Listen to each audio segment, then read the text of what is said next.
Obrigado, pastor Calvino. A última vez que eu vi o pastor foi em 1975. Foi a primeira e a última vez até esses dias, até anteontem. E eu quero agradecer a dona Peggy, quero agradecer o pastor Calvino, a família. Gardner tem nos recebido com muito carinho e a hospitalidade que estenderam para nós certamente foi muito, muito além do que nós esperávamos e vamos levar boas recordações e memórias desse congresso, dessa conferência. Nasci na Santa Casa de Misericórdia, não foi um erro, em Manaus, Amazonas, em 1957. Meu pai me levou para, aí junto com a família, me levou para um lugar chamado Tapuruquara. Tapuru, todo mundo conhece, Quara é indígena para buraco. Então ele me levou para uma cidade chamada Buraco do Tapuru. Passei os meus primeiros 15 anos no Buraco do Tapuru, no Paraná do Inuishi, na Boca, atrás da Ilha Grande, na beira do rio. Com 15 anos de idade, a minha mãe não me suportava mais, era moleque, como ele falou.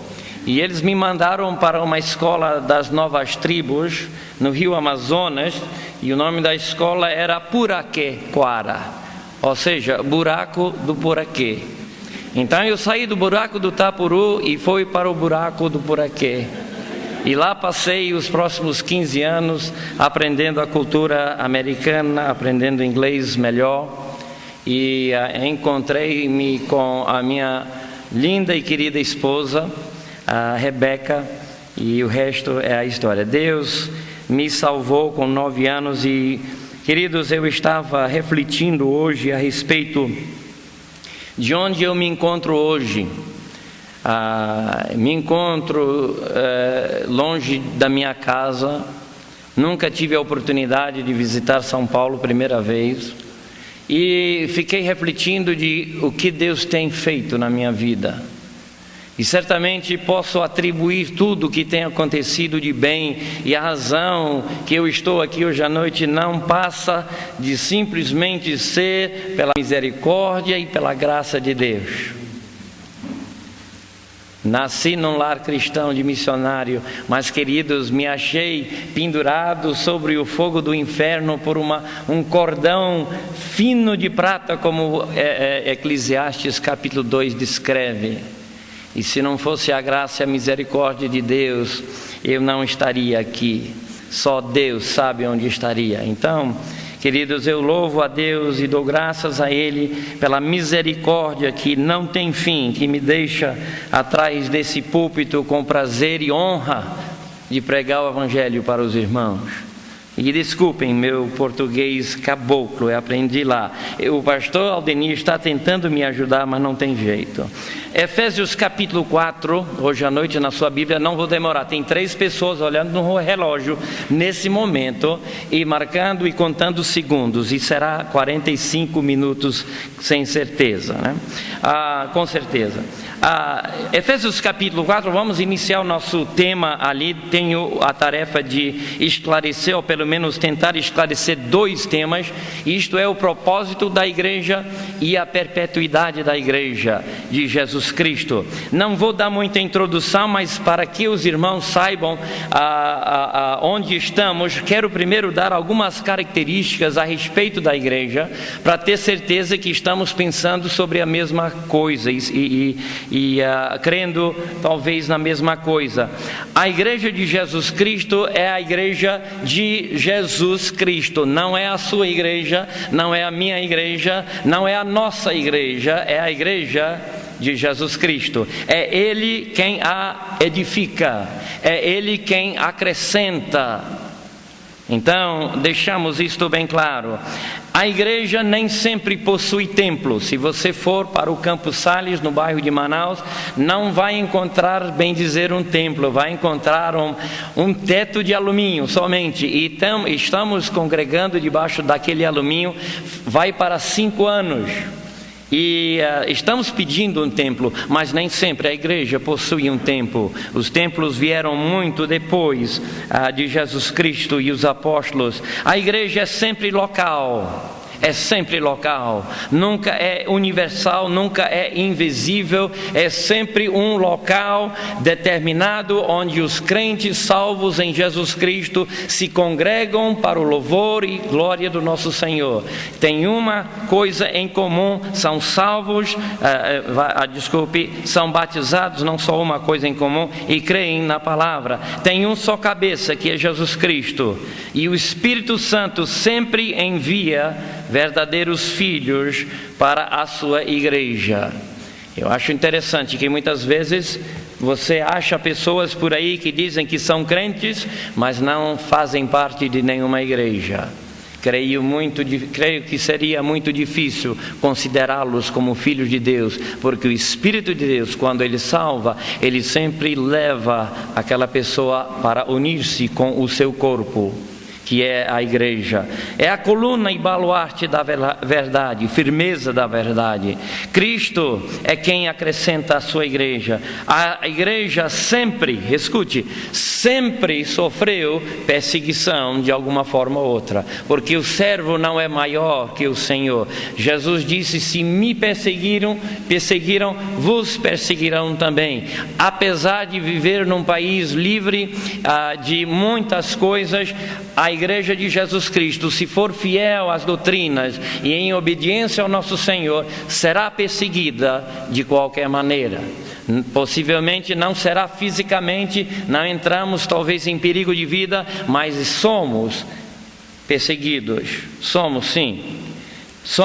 E a igreja de Jesus Cristo foi sempre liderada por homens aptos e espirituais, e Deus recebe louvor por meio da sua igreja. A sua igreja foi comprada pelo sangue de Jesus Cristo, ensinado e edificado sempre. A edificação, ensino sempre buscado na igreja.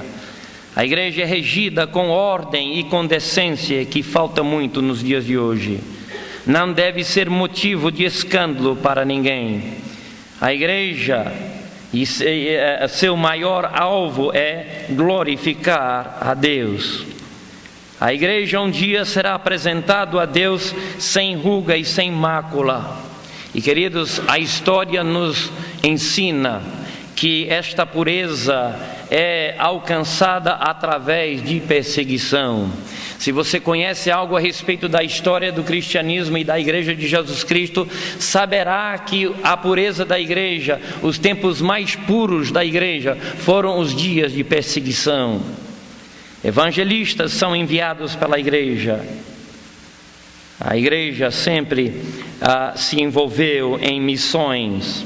A palavra de Deus é a autoridade final na igreja verdadeira. É o lugar dos eleitos, é composto de pessoas comuns e raramente, ou em ocasiões raros, ricos e realeza, mas nem sempre e não muito. Possui autoridade maior que toda e qualquer entidade religioso, é autônoma e não responde a ninguém, nenhuma outra igreja ou autoridade eclesiástica. A igreja é responsável por pregar, ensinar, batizar e fundar outras igrejas que exaltam o nome de Jesus Cristo. Primeiramente, hoje de manhã, em Efésios capítulo 4, eu quero considerar o propósito da igreja. Agora, eu estava lendo em minhas leituras devocionais, eu estava lendo em Lamentações, não preciso olhar, mas Lamentações capítulo 5, versículo 16, e quando eu cheguei no versículo 16 desse capítulo, eu li: caiu a coroa da nossa cabeça. Jeremias está lamentando a condição do seu povo, do povo de Deus, do povo eleito de Deus, Israel, e ele diz assim: a coroa caiu de nossas cabeças. Eu olho para a igreja de Jesus Cristo hoje, nos nossos dias difíceis, e eu penso para mim, muitas vezes, eu digo: a coroa caiu da nossa cabeça. O que nos distingue como a realeza, autorizados por Deus por uma coroa, caiu. Falhamos em muitas áreas. Mas vamos considerar o propósito da igreja. Efésios capítulo 4, eu ia ler um trecho bastante comprido, mas vamos simplesmente considerar alguns. Vamos começar no versículo 1 e aí vamos pular um pouquinho. Diz: rogo-vos, pois, eu, o preso do Senhor, que andeis como é digno da vocação com que fostes chamados, com toda a humildade e mansidão, com longanimidade, suportando-vos uns aos outros em amor, procurando guardar a unidade do Espírito pelo vínculo da paz. Há um só corpo e um só Espírito, como também fostes chamados em uma só esperança da vossa vocação. Um só Senhor, uma só fé, um só batismo, um só Deus e Pai de todos, o qual é sobre todos e por todos e em todos vós. Mas a graça foi dada a cada um de nós segundo a medida do dom de Cristo. Pula lá para o versículo 11. E ele mesmo deu uns para apóstolos, e outros para profetas, e outros para evangelistas, e outros para pastores e doutores, querendo o aperfeiçoamento dos santos para a obra do ministério, para a edificação do corpo de Cristo. E aí diz o versículo 13, até chegamos à unidade. Versículo 14 diz: para que não sejamos mais meninos. Versículo 15 diz: antes seguindo a verdade em amor. Versículo 16: do qual todo o corpo bem ajustado e ligado pelo auxílio de todas as juntas, segundo a justa operação de cada parte, faz o aumento do corpo para a sua edificação em amor. Tinha muitas outras coisas ali que eu queria mencionar, mas o tempo não permitirá. Agora, o propósito da igreja, queridos, é dupla. Agora, para não confundir, a igreja tem realmente um propósito, que é o maior propósito de tudo, mas é que ela encaixa duas áreas. O maior propósito da igreja, que eu vejo nas Escrituras, é a glória de Deus. A glória de Deus. E se você retornar um pouquinho na sua Bíblia para capítulo 1, quero dirigir a sua atenção para este fato em 3 versículos do capítulo 1.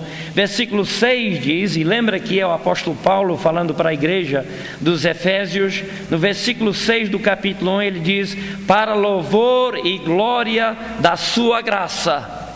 Da sua graça. A igreja de Jesus Cristo e foi salvo e foi dado o que foi dado para o louvor da graça de Deus. Queridos, estamos exaltando hoje nessa conferência as doutrinas da graça. As doutrinas da graça. Fomos salvos, queridos, e o propósito da igreja, e a razão que Deus salva a igreja e deixa ela neste mundo, é para o louvor da graça de Deus. Versículo 12: com o fim de sermos para louvor da sua glória. Somos para o louvor da sua glória. A igreja de Jesus Cristo, que somos nós, somos para o louvor da sua glória. Olha para o versículo 14: o qual é o penhor da nossa herança, para a redenção da possessão adquirida, para louvor da sua glória, e assim diante. Meus irmãos, eu acho que de vez em quando perdemos visão do fato que nós somos a igreja. A igreja não é uma entidade separada de nós. Nós somos a igreja. E quando nós somos para a honra e glória de Jesus Cristo, a igreja é para a honra e glória de Jesus Cristo. E somos o motivo e damos glórias a Deus pela nossa existência e pelas nossas obras. Em 2 Tessalonicenses capítulo 1, 2 Tessalonicenses capítulo 1, versículo 10. Desculpe minha voz. Manaus toda, nem toda Manaus, mas quase toda, relativo, né? Toda Manaus está com esse problema de garganta e e eu não sei onde eu peguei também, mas 2 Tessalonicenses capítulo 1, versículo 10 diz: quando vier para ser glorificado nos seus santos e para se fazer admirável naquele dia em todos os que creem, porquanto o nosso testemunho foi crido entre eles. Por isso também rogamos sempre por vós, para que o nosso Deus vos faça dignos da sua vocação e cumpra todo o desejo da sua bondade e obra da fé com poder, para que o nome de nosso Senhor Jesus Cristo seja em vós glorificado e vós nele, segundo a graça de nosso Deus e do nosso Senhor Jesus Cristo. Então deixa eu deixar bem claro que um dos propósitos, o propósito maior da igreja é a glória do nosso Deus. Agora, como glorificar a Deus? Se o propósito da igreja é trazer glória a Deus, então como é que nós vamos trazer essa glória? E aí é que eu divido o propósito interno e local e o propósito externo e mundial. Como é que vamos dar glória e ser motivo de glória a Deus? O primeiro ponto hoje à noite, o propósito hoje à noite, interno, pessoal, local. Lembra que a igreja é local. No nosso texto em Efésios capítulo 4, nós podemos notar alguma coisa. Em primeiro lugar, em Efésios 4:12, nós achamos que a igreja foi nos dada para nosso aperfeiçoamento, querendo o aperfeiçoamento dos santos. Agora, eu me criei na selva. Eu lembro muito bem que para tirar uma tábua da selva, é necessário você entrar na mata com o seu machado. Naquela época não tinha motosserras. Entrar na selva, derrubar o touro de pau, que nós chamamos. Depois de derrubar, desgalhar. Depois de desgalhar, nós lavramos.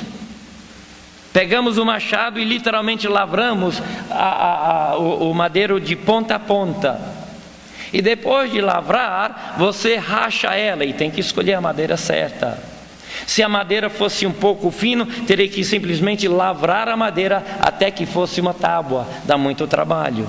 O aperfeiçoamento de uma árvore, desde da mata até poder pregar na sua parede ou pregar na sua canoa, é uma obra grande. E o aperfeiçoamento dos santos, queridos, é uma das obras da igreja, é um dos propósitos da igreja. A igreja está ali reunida para que os crentes a quem Deus vai acrescentando sejam aperfeiçoados. Quando chegamos na igreja, queridos, nós não chegamos já aperfeiçoadinhos, prontinhos para servir a Deus. Tem muito trabalho para fazer em cima daqueles a quem Jesus Cristo salva. Então, um dos propósitos da igreja é o aperfeiçoamento dos santos, apontar, equipar, preparar estes para poder servir a Deus e para poder trazer glória à graça de Deus. A segunda coisa, e eu vou correr, tinha outras coisas, mas fomos colocados, e um dos propósitos da igreja é para a obra do ministério. Olha para o versículo 12 de novo: querendo o aperfeiçoamento dos santos para a obra do ministério. Agora, se você abre sua Bíblia para 2 Coríntios capítulo 5, versículo 18 a 20, não precisa correr, ninguém tem tempo, mas você vai ver que Deus nos reconciliou com um propósito. Ele nos deu a reconciliação, Ele nos reconciliou. Depois você nota que Ele nos deu o ministério da reconciliação. Depois você vê que Ele nos deu a palavra da reconciliação. E depois você que vê que Ele nos fez embaixadores. Então o ministério é da reconciliação de pecadores. Afinal, queridos, por que estamos onde estamos? Não é por causa dos eleitos, já não ouvimos isto o suficiente. Deus nos colocou em um certo lugar. Eu lembro quando Paulo, em Atos, não lembro o capítulo, Paulo chega em Corintos, e ele anda pela cidade, vê aquela idolatria, vê a incredulidade dos judeus, e eu acho que ele fica desanimado, porque Deus tem que dizer para ele: Paulo, fica aqui mesmo, e Deus diz para ele assim: pois tenho muito povo nesta cidade. Você está onde está, meu querido irmão, não por acaso, mas por Deus lhe colocou lá por causa do ministério da reconciliação, que Ele claramente nos dá em Romanos, em 2 Coríntios, começa no capítulo 3, vai até o capítulo 5, ele descreve o ministério da reconciliação. É o ministério da igreja, e a razão que estamos na igreja e o propósito que a igreja tem é aperfeiçoar os santos para este ministério de reconciliação de pecadores a Deus. Não é nós que reconciliamos, a reconciliação é de Deus. Somos ministros de Deus, somos embaixadores de Deus nesse ministro.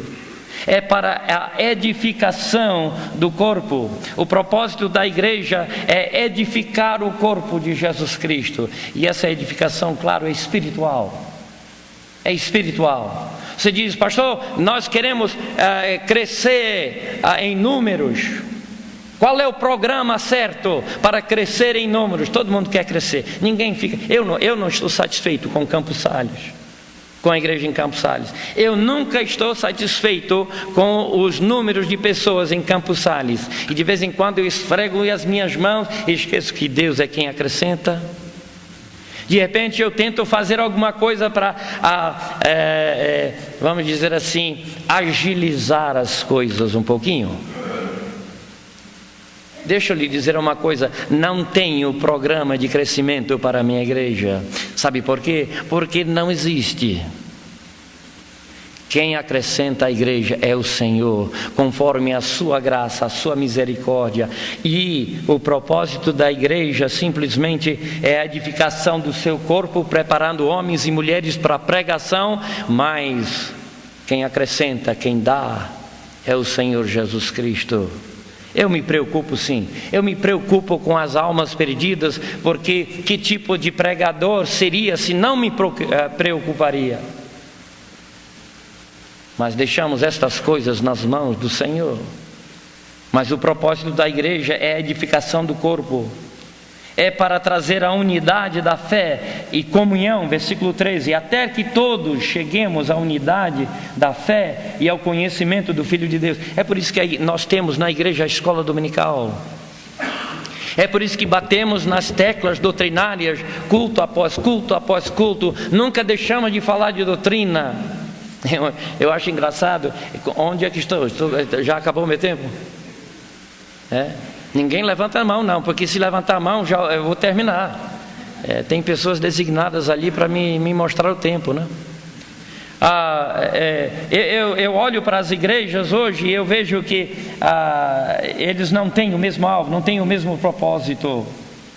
Mas a igreja tem o propósito de trazer o corpo de Jesus Cristo a uma unidade na fé e no conhecimento do Filho de Deus. Há um homem perfeito, à medida, versículo 13 diz, à medida da estatura completa de Jesus Cristo. Esse é o propósito da igreja de Jesus Cristo, de dar conhecimento e instrução. É para trazer o homem, o cristão, o Filho de Deus até a perfeição, até a estatura de Jesus Cristo. A finalidade, queridos, é a maturidade e preservação da doutrina. Obrigado, pastor Cadete, por mencionar os coríntios. Paulo diz: olha, eu gostaria de lhe tratar como maduros e como homens, mas não posso, são crianças ainda. E um dos propósitos maiores que a igreja tem é de trazer o homem, o cristão, até a maturidade, para que ele seja realmente para a honra e glória de Jesus Cristo, para que não sejamos mais como meninos, como diz 1 Coríntios capítulo 3. É para ensinar e praticar na igreja as doutrinas e os mandamentos do nosso Senhor Jesus Cristo. Aí nós temos, número 2, o propósito externo e mundial.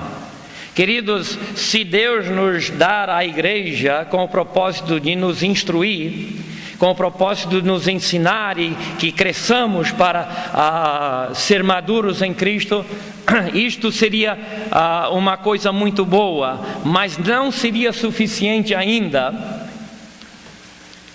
porque nós temos uma responsabilidade mundial. O pastor Zurs, o pastor Calvino estão no Brasil por causa desse propósito. A igreja tem um propósito externo e mundial. Eu penso que muitas vezes nós ficamos satisfeitos simplesmente com o propósito interno. Gostamos ali da nossa rodinha, é seguro ali. Não sofremos nenhum perigo ali, estamos ali com os nossos, estamos seguros, estamos bem um com o outro, e esquecemos do propósito externo e mundial que Deus deu para a igreja. A evangelização, Mateus 28 é a grande comissão, vocês conhecem bem as escrituras. A grande comissão foi dada para a igreja com um propósito, e o propósito é pregar o evangelho para toda criatura, para fazer discípulos, para batizar e fazer tudo o que Deus tem nos ordenado. Cristo fundou a igreja para representá-lo na terra e para propagar seus ensinamentos e proclamar o seu evangelho ao mundo. E nós sabemos, e creio eu que quase todos aqui, se não todos, estão envolvidos nesse propósito externo e mundial. E se não, eu espero que sim. Eu espero que sim. Porque é através desse propósito externo é que nós trazemos glória para o nome do nosso Senhor Jesus Cristo. E este é o nosso maior propósito e motivo hoje à noite. Somos dispenseiros dos mistérios de Deus, queridos. Fomos feitos dispenseiros. 1 Coríntios 4:1 diz assim: pois importa que os homens nos considerem como ministros de Cristo e dispenseiros dos mistérios de Deus. O propósito da igreja, queridos, é levar o evangelho de Jesus Cristo a toda criatura, e assim cumprindo as ordens e até mesmo as promessas que Deus fez a Adão e Eva em Gênesis capítulo 3. Que ele prometeu a Abraão em Gênesis capítulo 12: em ti serão abençoadas todas as famílias da terra. E este é um dos propósitos da igreja. Rapidinho nesta noite, para encerrar, vamos considerar o segundo tema, e infelizmente só estou realmente passando por cima desse estudo, mas esta tarde entrou um homem. Vocês sabem o que é um pé inchado? Pé inchado? Tem pé inchado por aqui, presidente Prudente? Pé inchado que nós chamamos é um embriagado, né? Pé inchado. E uma vez entrou um pé inchado na igreja, estava pregando sobre o inferno e juízo eterno, e estava exagerando um pouco, talvez alegre não é a palavra certa, mas estava me divertindo, vamos dizer assim. Bêbado chegou lá, sentou, já era tarde, já quase no fim, e eu perguntei, e ele começou lá atrás, sabe, pescar um pouquinho já tarde, dormindo um pouquinho, abria e prestava atenção, e numa dessas eu fiz a pergunta: e se tem alguém aqui que quer ir para o inferno, então levante e se demonstre ali. E eu acho que o bêbado ali, o embriagado, só ouviu: levanta-se. Ele se levantou, olhou para cá e para lá. Ele disse: pastor, não sei o que nós estamos decidindo aqui, mas parece só eu e o senhor. Na verdade, eu inventei essa história, mas é bonito, né? É mentira, meus irmãos, isso não aconteceu. Então não durma, por favor, tá? Não durma, segure mais um pouquinho, alguns minutos só. Vamos considerar a perpetuidade da igreja. Queridos, tem duas opções hoje à noite, e não vou entrar muito no assunto porque leva muito mais tempo do que nós temos. Mas alguns hoje à noite creem na perpetuidade, que eu chamo de corrente sucessiva. Eu acho que existem pessoas aqui que conhecem. Quer dizer que a sucessão, a perpetuidade da igreja é sucessiva ao ponto de estar acorrentado um ao outro. Ou seja, a sua igreja veio dos apóstolos. Isto é uma perpetuidade, ou uma perpetuação, aliás, de corrente, sucessiva corrente. E aí tem os outros que dizem que nós sabemos que viemos dos apóstolos porque a nossa doutrina é a mesma, e por isso nós fomos, através da perpetuidade da igreja, através da doutrina, somos a mesma igreja que Jesus fundou em Jerusalém, porque a doutrina é a mesma. E essa doutrina veio nos acompanhando até hoje. E nós não vamos entrar em detalhes, e tem grupos que debatem as provas contra e a favor de ambos. Mas nós sabemos bem, Mateus 16, 13 a 19, fala a respeito, e o pastor Cadete fez um bom trabalho ontem, não vou repetir, mas lembra que Jesus olhou para Pedro e disse: tu és Pedro, e sobre esta pedra edificarei a minha igreja, e as portas do inferno não prevalecerão contra ela. Nós temos uma promessa ali, que a igreja nunca cessaria de existir. Deus é quem edificou a igreja, Ele é a rocha eterna. A rocha eterna. Se você pega o Velho Testamento e chega até o Novo, Cristo sempre é chamado a rocha. Muitas vezes é a pedra de tropeço, mas ainda assim é uma pedra, é uma rocha. Uma rocha eterna. Queridos, se a igreja de Jesus Cristo está sobre a rocha eterna, então ela está segura, não está? Não tem como ser destruída. Salmo 33, 11, rápido na sua Bíblia, já alguém vai levantar a mão e eu vou ter que terminar. Mas Salmo 33, versículo 11, na sua Bíblia, nos dá uma certa segurança, o conselho do Senhor, a respeito do conselho do Senhor, que permanece para sempre. Que permanece para sempre, e os intentos do coração de Deus de geração em geração. Isaías 46, 10, Eclesiastes 3, 14, 1 Coríntios 10, 4, todas falam sobre a eternidade, os propósitos de Deus em guardar, a segurança em que a igreja dele se encontra hoje. Todas apontam para isto. Dou graças a Deus que o nosso fundador não é Pedro, nem é Martinho Lutero. Deuteronômio 32, 31 diz: porque a sua rocha não é como a nossa rocha, sendo até nossos inimigos juízes disto. Dou graças a Deus que a nossa rocha, o nosso fundador, não é como o apóstolo Pedro, instável como água, nem como Martinho Lutero, que nem Batista era. Bom homem, certamente. Nossa rocha, queridos, é Jesus Cristo. Agora, 1 Coríntios 11, 26, na sua Bíblia, olhe para lá e fala sobre a ceia do Senhor. Inclusive, já foi mencionado isso. Eu pensei que o pastor Cadete ia pregar a minha mensagem hoje de manhã. Em 1 Coríntios, capítulo 11, versículo 26, temos uma ordem a respeito da ceia, não é?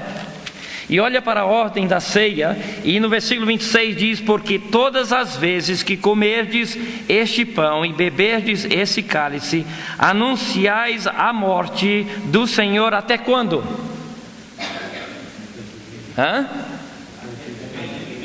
Então, a igreja estará em existência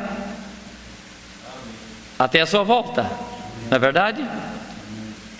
Então, até que o Senhor volte, pode garantir, pode ter certeza que a igreja estará presente. Porque a igreja foi instruída a aguardar a ceia até que Ele venha. Agora, talvez isso mexa um pouquinho com a sua escatologia, mas é verdade, assim mesmo. É uma ordenança perpétua, somente a igreja, somente da igreja e a mais ninguém. E é até que Ele venha. A igreja estará observando a ceia até esse momento. Terceira coisa, a grande comissão assegura a sua perpetuidade. Em Mateus 28:20 diz até a consumação do século. Agora isso talvez é um pouco confuso para alguns, mas até a consumação do século é o fim, até o fim. Simplesmente dito, é até o fim. Então a igreja, por necessidade, terá que obedecer à grande comissão até o fim. Quando é o fim? Até que Deus, até que Cristo volte, né? O plano de Cristo para a sua igreja mostra também a sua perpetuidade. Olha para Efésios 3:21. Efésios capítulo 3:21. Como eu estou no horário, pessoal? Irmãos, falta quanto? Só alguns, né? Só alguns minutos. Eu estou quase para terminar. Efésios 3:21. Diz assim: e esse glória na igreja por Jesus Cristo em todas as gerações, para todo o sempre. Tem dois períodos de tempos indicados. Primeiro, em todas as gerações, e segundo, para todo sempre.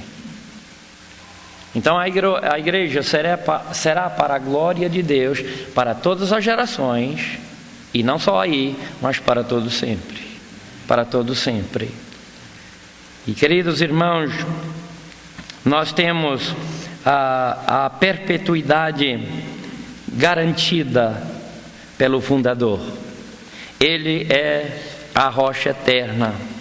Ele é aquele que não terá e não tem nenhum dos seus planos frustrados. Ele é o Senhor Todo-Poderoso. É Ele quem nos guarda e nos guardará até o fim.